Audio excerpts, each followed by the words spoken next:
we can nitpick at the defense. They didn't look like they were there maybe from the opening snap. They got taken to school methodically on that one scoring drive. But other than that, I think it's nitpicking. We'll obviously address the defense.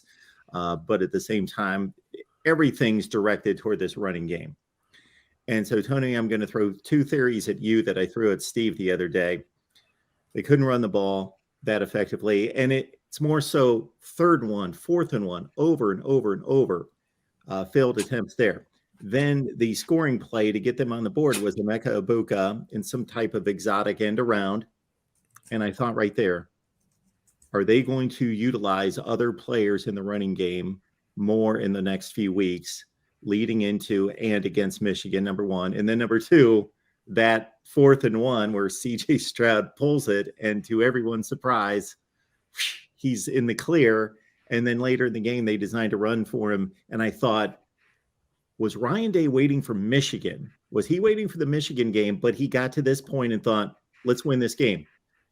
Or was he thinking, I'm going to pull this out a couple of weeks before Michigan and give them something else to prepare for to tie up more practice time for them?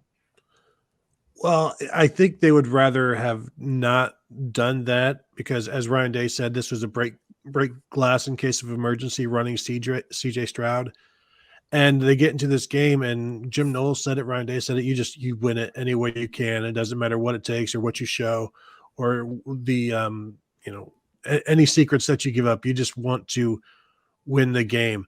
But in terms of Emeka, yeah, they've been doing the jet motion quite a bit this year. And I think, especially these last few weeks, that does open things up. And I think that you will continue to see that because they want to spread the field east and west, north and south. Those jet sweeps allow them to do the east-west stuff. Plus, you're giving some pretty good athletes the ball, and they are hurt at running back. Like even their top two walk-ons are out right now to tell you how thin they are at running back. So the more you can get Emeka the ball, we've seen Marvin Harrison run it a couple of times. You see Julian Fleming maybe get in there as well as Xavier Johnson. So you have to find ways to move the ball on the ground. And even when you don't give that jet sweep guy the ball, you just use him as a motion, as a decoy. That still slows the defense a bit. It allows for some play action off of that where, Emeka runs behind CJ Stroud. And so the defense loses the ball for a minute. And they've pulled that before where the defense loses the ball and it turns into a play action. And so it constrains the defense a bit, which helps the running game. So I think you'll see more of that. CJ running the ball, that was a matter of the Northwestern just had more guys in the box that they could block. So you have to equate numbers and you have the quarterback run to do that. And they tried to do it without it, and they've tried to do it without it for most of the year. And now I think you're going to see it come into play the rest of the season. And I think that was the plan all along. If they weren't able to run the ball like they wanted, their normal 6-7 yards per carry, at some point you need to win. And we saw this with JT Barrett. You see it with any time you have these quarterbacks that can run, and CJ Stroud can run, when the talent is equated, when you're playing the better teams, the quarterback is going to take off.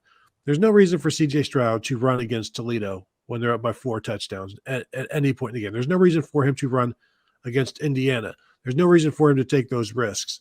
And they don't want him to take those risks because they need him healthy in December and January, which Justin Fields never was. And you see the results of Justin Fields getting hit and taking those shots. And, they'd like to avoid that if possible.